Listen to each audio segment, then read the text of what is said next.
अरे व्यक्ति के नाम का क्या मूल्य, कोई जाने न जाने। नाम तो काम चलाने के लिए है। अगर कोई नाम ना हो तो ये वो कहां तक करते रहेंगे। एक गांव में किसी बेटी का विवाह हुआ। मक्खन निकालना कला होती है, दधी मंथन करके। अब वो बेचारी शहर की रहने वाली, उसे ढंग मालूम नहीं। सास से कहा, माता जी मटकी में मक्खन आ गया है, उसे चलकर निकाल लो।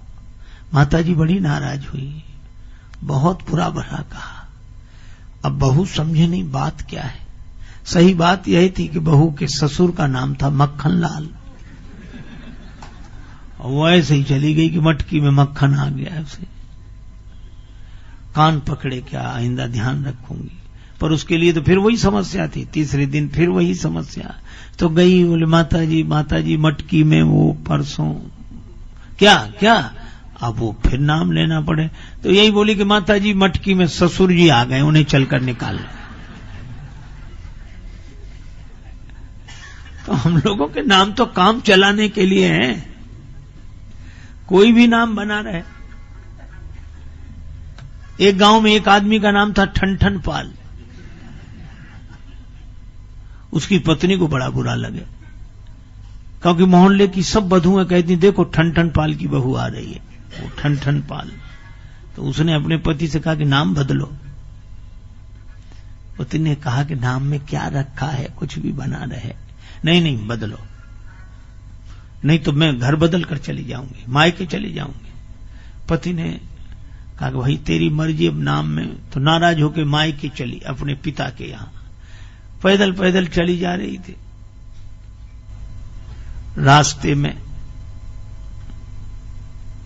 एक बालिका लकड़ी बीन रही थी। इसने पूछा, बेटी तुम्हारा क्या नाम है? बड़ी गरीबनी जान पड़ती हो, लकड़ी बीन रही हो। उस बालिका ने कहा कि मेरा नाम लक्ष्मी है। उसका लकड़ी बीने लक्ष्मी, चलो खैर होगा। आगे चले, एक बैलगाड़ी में भूसा भरा हुआ एक आदमी गाड़ी हाँकते आ रहा था। क्या नाम भैया तुम्हारा? तो बोला धनपाल। आगे बढ़े तो एक की शव यात्रा निकल रही थी। ये भैया कौन ये? बड़े अच्छे आदमी थे, आज चले गए। क्या नाम था इनका? इनका नाम था अमर सिंह जी। वहीं से लौट आई। पति ने आकर घर में पूछा कि क्यों लौट आई, नाराज गई थी तुम?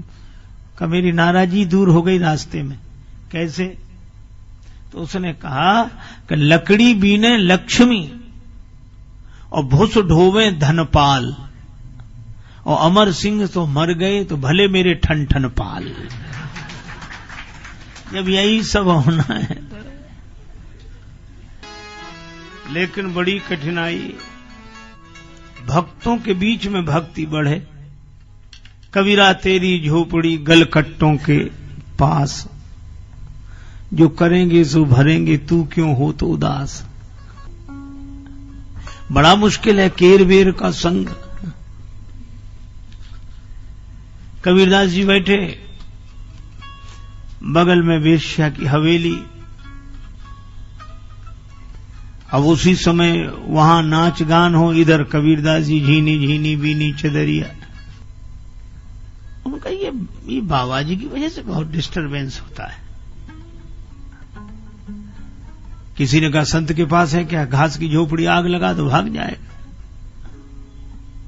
आग लगा दे, कबीर की झोपड़ी जलने लगी। कबीरदास जी बोले कोई बात नहीं, बाहर मैदान में बैठ के भजन करेंगे। झोपड़ी में आग लग जाए तो क्या, मैदान को तो कोई कुछ कर नहीं रहा, मैदान में बैठे। मैदान बैठ गए।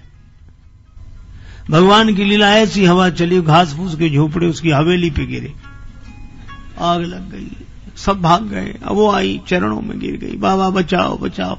बाबा बोले हमारा तुम्हारा झगड़ा ही नहीं है, तुम तो आराम से बैठो।